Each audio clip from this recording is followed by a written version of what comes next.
जय हिंद students, welcome back to Archana Sharma learning academy.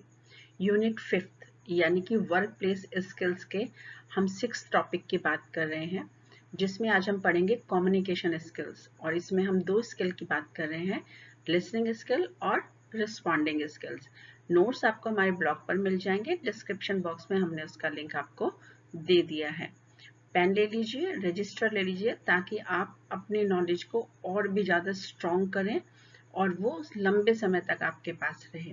दूसरी बात, अगर वीडियोस या नोट्स आपको पसंद आ रहे हैं तो आप किसी की मदद करने के लिए इनको शेयर भी कर सकते हैं। तो चलिए वीडियो शुरू करते हैं। जैसा मैंने आपको बताया, आज के वीडियो में हम बात करेंगे एक लीडर के लिए लिसनिंग स्किल्स और रिस्पॉन्डिंग स्किल्स का क्या फायदा है।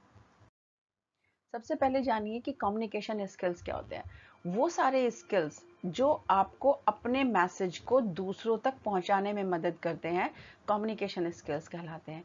ये स्किल्स वर्बल भी हो सकते हैं और ये स्किल्स नॉन वर्बल में भी हो सकते हैं। वर्बल में कौन से स्किल्स आते हैं? जिनमें आप शब्दों का इस्तेमाल करें, वर्ड्स का इस्तेमाल करें, वर्बल। अब यहाँ पर आप वर्बल का यानी वर्ड्स का इस्तेमाल करते हैं लिसनिंग के लिए, स्पीकिंग के लिए, रीडिंग के लिए और राइटिंग के लिए। नॉन वर्बल का में आप यूज करेंगे बॉडी लैंग्वेज का, अपनी वॉइस का और अपने बिहेवियर का। इसके अलावा आप यूज कर सकते हैं टाइम मैनेजमेंट, क्रोनोमिक्स का, या फिर प्रॉक्सिमिक्स यानी स्पेस लैंग्वेज का। ये हम आपको ऑलरेडी यूनिट नंबर 3 में बता चुके हैं। अगर आपको जानना है तो आप यूनिट नंबर 3 के हमारे नोट्स देख सकते हैं। तो कम्युनिकेशन स्किल में ये सभी आ रहा है, यानी कुछ भी नहीं बचा। जैसे ही आप अपना मैसेज दूसरों को देने जाएंगे, या तो शब्दों से देंगे और या इशारों से देंगे या अपने बिहेवियर से देंगे। तो ये होती है कम्युनिकेशन स्किल्स। अब कम्युनिकेशन स्किल के फायदे क्या होते हैं? सबसे पहला फायदा होता है इम्प्रूव प्रोडक्टिविटी। अगर आपका कम्युनिकेशन यानी बातचीत करने का तरीका अपने टीम मेंबर से बहुत अच्छा है, तो वो इस चीज़ से इंस्पायर होते हैं, उन्हें ये अच्छा लगता है और वो अपना काम करने का तरीका बदल देते हैं और ज़्यादा काम करते हैं, जिससे प्रोडक्टिविटी भी बढ़ जाती है। दूसरा होता है गेन ट्रस्ट, यानी कि विश्वास प्राप्त करना। कम्युनिकेशन स्किल्स अगर आपके अच्छे हैं, बातचीत अच्छी है, अच्छे शब्दों का आप प्रयोग करते हैं, सॉफ्ट लैंग्वेज का आप यूज़ करते हैं, लोगों को सिंपैथी से आप देखते हैं, एम्पैथी आप रखते हैं, यानी कि सहानुभूति और अनुभूति आप रखते हैं, तो आप जल्दी से लोगों का ट्रस्ट जीत सकते हैं। अगर आपकी कम्युनिकेशन स्किल सॉलिड है, यानी कि आप में दम है, आपके शब्दों के अंदर आपकी वॉइस बहुत स्ट्रांग है, आप लोगों को मोटिवेट करने का जज्बा रखते हैं, तो ये स्किल आपको मदद करती है कि आपके टीम मेंबर्स को आप मोटिवेट कर पाएँ। इंस्पायर पॉजिटिविटी, जब आपकी कम्युनिकेशन स्किल्स अच्छी होती है ना, जैसे कि बातचीत करने का तरीका आपका अच्छा है, लोगों से व्यवहार आपका अच्छा है, आप अच्छे शब्दों का प्रयोग करते हैं, तो ये सारी चीज़ें आपके आसपास के माहौल को बिल्कुल पॉजिटिव बना देती हैं। क्रिएट्स गुड इम्प्रेशन, जब आपके अंदर ये क्षमताएं हैं कि आप आसपास का माहौल अच्छा बना देते हैं, तो बट नेचुरल है कि आपका इम्प्रेशन भी लोगों के ऊपर अच्छा पड़ने वाला है। क्लियर्स डाउट, जब आपके पास नॉलेज है कम्युनिकेशन स्किल के प्लस में, यानी कम्युनिकेशन स्किल्स तो है ही, नॉलेज भी है, तो इसका मतलब आप विषयों की बहुत अच्छी जानकारी रखते हैं। और अगर आपके पास विषयों की जानकारी अच्छी है, तो आप लोगों का डाउट क्लियर कर सकते हैं कम्युनिकेशन स्किल के सहारे, यानी कि सिंपल लैंग्वेज में उन्हें उनकी प्रॉब्लम का सलूशन बताकर। डेवलप्स स्ट्रॉन्ग रिलेशनशिप, इसका मतलब ये हो गया, देखिए शब्दों का आप अच्छा इस्तेमाल कर रहे हैं, आपकी टोन अच्छी है, आपकी पिच अच्छी है, वॉइस आपका अच्छा है, आपके बात करने का तरीका बहुत लोगों को पसंद आता है, तो इससे क्या होता है, आपके उनके साथ रिलेशन अच्छे बन जाते हैं, यानी कि वो आपके खिलाफ नहीं जाते, हमेशा आपके साथ काम करना चाहते हैं। तो इस तरह कम्युनिकेशन स्किल आपको मदद करता है कि आप लोगों से अच्छे संबंध बना पाए। और लास्ट में आता है रिड्यूस्ड बैरियर्स, यानी कि जो भी रुकावटें हैं उनको समाप्त करने में हमें कम्युनिकेशन स्किल का ही सहारा लेना पड़ता है। बिना इसके हम लोग कोई भी रुकावट पार नहीं कर सकते, चाहे वो हम शब्दों से करें, चाहे वो शब्दों को बोलने के तरीके से करें, लेकिन हमें कम्युनिकेशन स्किल का सहारा लेना ही पड़ेगा, तभी तो रुकावटें दूर कर पाएंगे हम, वरना तो ये पॉसिबिलिटी है ही नहीं हमारे लिए। तो इस तरह कम्युनिकेशन स्किल्स हमें मदद करता है इतनी सारी चीज़ों में। अब इसी कम्युनिकेशन स्किल में हम क्या पढ़ने वाले हैं, लिसनिंग स्किल हमारी कैसे मदद करता है। अब लिसनिंग स्किल हमारी किस तरीके से मदद करती है हमारी मिस लीडर की, वो हम देख लेते हैं। सबसे पहले उनकी कैपेसिटी को इंक्रीज करती है। कैपेसिटी का मतलब होता है ब्रेन पावर को इंक्रीज करती है। लिसनिंग स्किल और रीडिंग स्किल्स दोनों ही इनपुट स्किल होते हैं, यानी इनको पढ़ने से हमारी नॉलेज बढ़ती है, पढ़ने से भी और सुनने से भी। तो इसलिए अगर हमारे पास सुनने की क्षमता अच्छी है तो इसका मतलब हमारी जो नॉलेज है वो धीरे धीरे बढ़ रही है। दूसरा, शोज केयर। अगर हम सुनते हैं दूसरों को तो टीम मेंबर्स को ऐसा लगता है कि जो हमारा लीडर है वो हमारी केयर कर रहा है। जैसे आप मेरे पास आए कोई बात करने के लिए और मैं आपसे कहूँ ठीक है बाद में बताइएगा, तो आपको लगेगा ये तो मेरी बात सुन ही नहीं रहे हैं, यानी ये मेरी केयर ही नहीं कर रहे हैं। और जब मैं आपकी बातें सुनना शुरू करूंगी तो आपको लगेगा हाँ मैडम हमारी केयर कर रही हैं, वो हमें इग्नोर नहीं कर रहे हैं बिल्कुल भी। तो आपका जो ट्रस्ट है वो बढ़ना शुरू हो जाता है। दूसरा, आप जब सुनते हैं तो आप सिचुएशन को कॉम्प्रीहेंड करना शुरू कर देते हैं। कॉम्प्रीहेंड का मतलब होता है अच्छी तरीके से समझना, लाइंस जो बोली जा रही हैं वो भी और सिचुएशन की जो रियलिटी है वो भी। आप दोनों को अच्छी तरह समझ पाएंगे जब आप अपने टीम मेंबर्स की बात को सुनना शुरू करेंगे। ऐसा नहीं होगा कि आपको जो दिख रहा है आप वो ही समझें। सुनने से आपकी बहुत सारी क्षमताएं बढ़ जाती हैं। इसके अलावा सुनना जो है वो आपकी मदद करता है चीज़ों को समझने में। यानी जब आप ज़्यादा सुनते हैं आपकी नॉलेज बढ़ने लगती है, आप ज़्यादा समझदार होने लगते हैं, तो आप चीज़ों को हर परिप्रेक्ष्य से देखने का दृष्टिकोण बढ़ा लेते हैं और इसलिए चीज़ें आपको जल्दी समझ में आने लगती हैं। Gives ground reality. अगर आपके टीम मेंबर्स आपको कुछ बता रहे हैं तो आपको उनको 100% सुनना चाहिए अगर आप एक लीडर बनना चाहते हैं। क्योंकि लीडर क्या होता है, इंस्ट्रक्शंस उन्होंने दे दिए, लेकिन इंस्ट्रक्शंस को फॉलो करते हुए जो प्रॉब्लम्स आ रही हैं वो तो टीम मेंबर्स को आएंगी। अब टीम मेंबर्स को अगर वो प्रॉब्लम आएंगी तो किसको बताएगा, वो आपको बताएगा, लेकिन आप तो सुनने के लिए तैयार नहीं है। तो फिर आपको वास्तविकता का पता कैसे चलेगा कि जो ऑर्डर आपने दिया है वो किस तरीके से सक्सेसफुल होगा या अनसक्सेसफुल रहेगा। इसलिए लीडर को ज़रूर सुनना चाहिए कोई भी इंस्ट्रक्शन देने के बाद कि आखिर वास्तविकता क्या है।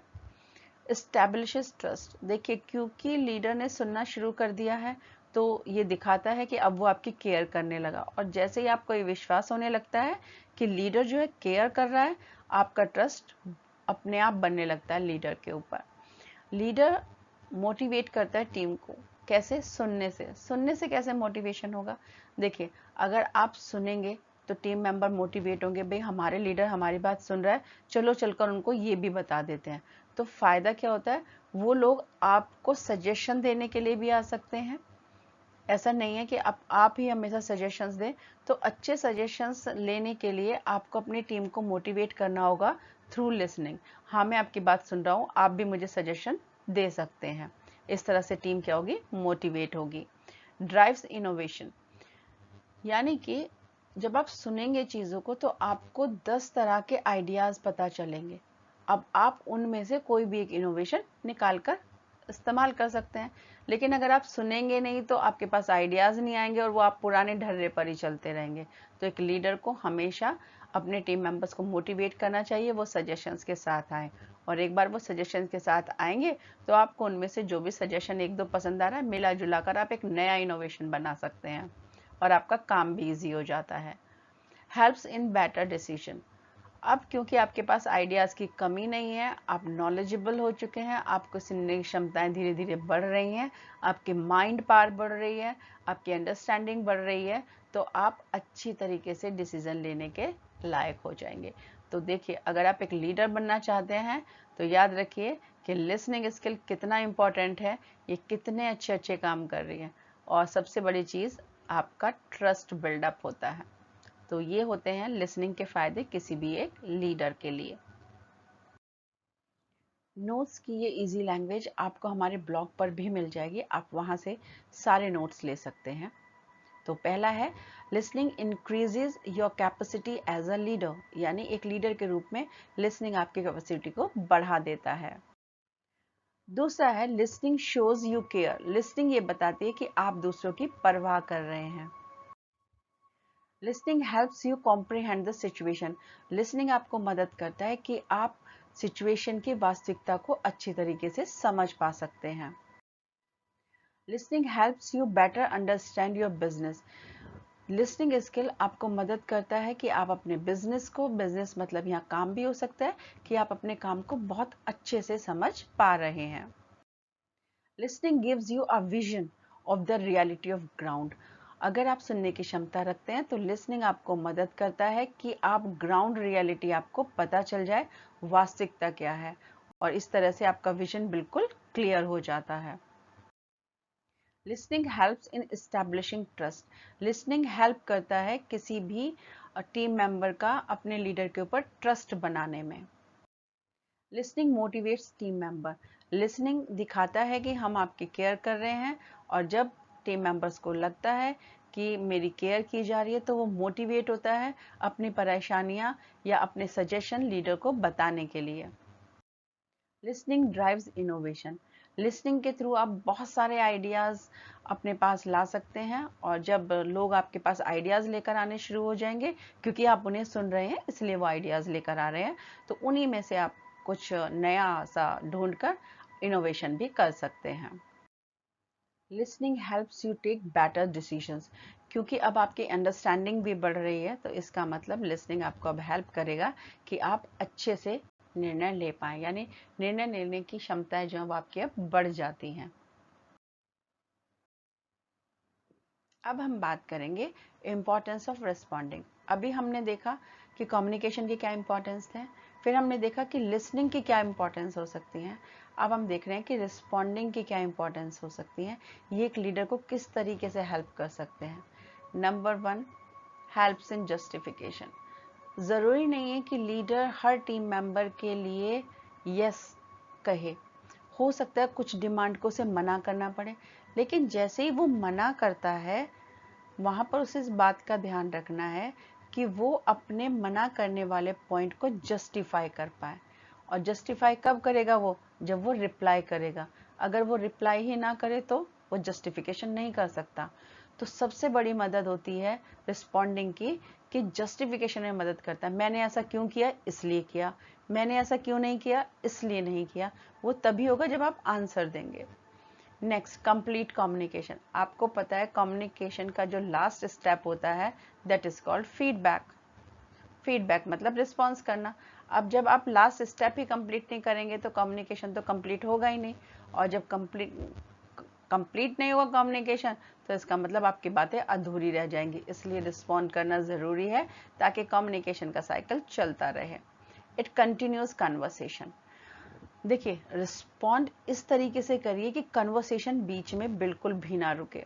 क्वेश्चन आंसर्स का दौर चलते रहना चाहिए, बातचीत का दौर चलता रहना चाहिए। वो कब होगा? जब फीडबैक एक के बाद आएगा। जो सुन रहा है फिर वो बोल रहा है, फिर जो बोलेगा अगली बार वो सुनेगा। इस तरीके से कंटिन्यूएशन रहेगा। यानी कि एग्जाम्पल ले लीजिए, ए ने बात की बी से, तो बी उसको तुरंत जवाब दे। उसके बाद ए कुछ और पूछे, बी फिर से जवाब दे। इसके बाद ए कुछ कहे तो बी कोई क्वेश्चन पूछे। कुछ भी हो, ये कन्वर्सेशन जारी रहना चाहिए। वो कब होगा? जब आप उत्तर देते रहेंगे। Satisfies member. अपनी टीम मेंबर्स को सेटिस्फाई आप तभी कर पाएंगे जब आप रिप्लाई कर पाएंगे। भाई, टीम मेंबर्स ने आपसे कुछ पूछा, आप उसका जवाब ही नहीं दे रहे हैं। जब आप उसका जवाब नहीं देंगे तो टीम मेंबर तो दुखी होगा ना, कि देखो मेरी बात तो सुन ली, लेकिन अब जब मैं कुछ पूछना चाह रहा हूँ तो मेरी बात का जवाब नहीं दिया जा रहा। तो टीम मेंबर को सेटिस्फाई करने के लिए भी रिस्पॉन्डिंग बहुत ज़रूरी है। Solve problem. अगर कोई टीम मेंबर आपके पास प्रॉब्लम लेकर आता है तो आप क्या करेंगे? चुपचाप बैठेंगे? नहीं, आप रिप्लाई करेंगे। आप कोशिश करेंगे उसकी प्रॉब्लम सॉल्व हो जाए, और इसी को तो रिस्पॉन्डिंग कहते हैं, कि आपने प्रॉब्लम सुनी और आपने उसका सॉल्यूशन देना शुरू कर दिया with the help of your knowledge and previous experiences. यानी पुराने एक्सपीरियंस और नॉलेज के बेस पर आपने उसका सॉल्यूशन देना शुरू कर दिया। Increases trust. जब आप रिप्लाई करते हैं ना किसी चीज़ का, और सामने वाला सेटिस्फाई हो जाता है, तो उसका ट्रस्ट बढ़ जाता है आपके ऊपर। भाई, इन्होंने बिल्कुल सही बात कही है। चाहे वो आप मना करें या हाँ करें, वो अलग इशू है, लेकिन मना करने का तरीका भी ऐसा हो कि सामने वाले को लगे भी सही मना किया, ऐसा हो नहीं सकता। Brings positivity.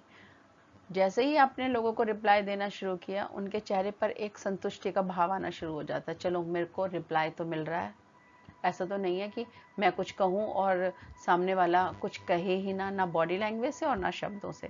तो जैसे ही आप रिप्लाई करेंगे उनका एक कॉन्फिडेंस बिल्डअप हो जाता है, चलिए सब कुछ सही चल रहा है। और यही सही क्या कहलाता है? पॉजिटिविटी कहलाता है। Helps in taking decision. जब आप रिप्लाई करते हैं तब भी आपको मदद मिलती है कि आप जो डिसीजंस ले रहे हैं उसको आप सही से ले पाएँ। कारण क्या होता है? क्योंकि आप लगातार देखिए, ये थर्ड पॉइंट है कंटिन्यूस कन्वर्सेशन। कन्वर्सेशन कंटिन्यूस रहती है तो आपको चीज़ों की रियलिटी पता चलती है, और जब रियलिटी पता चलेगी तो उसे रिस्पॉन्ड करने के थ्रू आप क्या करते हैं? अच्छे डिसीजंस भी ले सकते हैं। तो ये फ़ायदा होता है एक लीडर के लिए रिस्पॉन्डिंग का। तो रिस्पॉन्डिंग भी इम्पॉर्टेंट है, लिसनिंग भी इम्पॉर्टेंट है एक लीडर के लिए। वीडियो पॉज कर आप यहाँ जल्दी से रिवाइज कर लीजिए फटाफट से कि रिस्पॉन्डिंग क्यों इम्पोर्टेंट होता है या फिर रिस्पॉन्डिंग की क्या इम्पोर्टेंस होती है। रिस्पॉन्डिंग और लिसनिंग के बाद अब मैं आपको जो सुना रही हूँ वो आपको सुनना है और उसके बाद रिस्पॉन्ड भी करना है। Do not leave unnecessary space. बेवजह का स्पेस छोड़ना बंद करिए। आपकी नोटबुक में number of pages come count होंगे, आपका कंटेंट कैसा लिखा हुआ है ये काउंट होगा, आपने डायग्राम्स कैसे बनाए हुए हैं ये काउंट होगा, आपकी स्पेलिंग कितनी सही है ये काउंट होगा, आपकी ग्रामेटिकल एरर तो नहीं है ये सब काउंट होगा। ये काउंट नहीं होगा कि अब मैं 7 पेज लिखाया, मैं 8 पेज, मैं 10 पेज, ये काउंट नहीं होता। At the end of the day शायद आप इस टेक्निक से पास हो जाएं, लेकिन आपका नॉलेज लेवल नहीं बढ़ेगा। Knowledge level content, diagram, spelling या ग्रामर से ही बढ़ेगा। इसलिए कभी भी फालतू की चीज़ें एग्जाम में ना लिखें। नोट्स का लिंक हमने डिस्क्रिप्शन बॉक्स में भी आपको दे दिया है। हमारा नेक्स्ट वीडियो रहेगा कंपोनेंट्स ऑफ एक्टिव लिसनिंग, यानी एक्टिव लिसनिंग के कंपोनेंट्स कौन कौन से होते हैं, फीचर्स कौन कौन से होते हैं, जिससे हमें ये पता चल सकता है कि हाँ, इस लिसनिंग को एक्टिव लिसनिंग कहते हैं। Thank you very much for watching this video till and. मुझे आपको बस इतना ही कहना है, पढ़ते रहिए, बढ़ते रहिए। जैसे जैसे आप बढ़ते रहेंगे आप देखेंगे कि आपके नॉलेज लेवल बढ़ रहा है, और जब नॉलेज लेवल आपका बढ़ेगा तो आप दूसरों की सहायता करने में भी सक्षम होंगे। और जब आप दूसरों की सहायता करते हैं ना, आप यकीन मानिए इससे सेटिस्फाइंग चीज़ दुनिया में कुछ भी नहीं है कि हाँ मैंने कुछ अच्छा किया। तो मेरी साइड से आपके लिए ऑल द बेस्ट।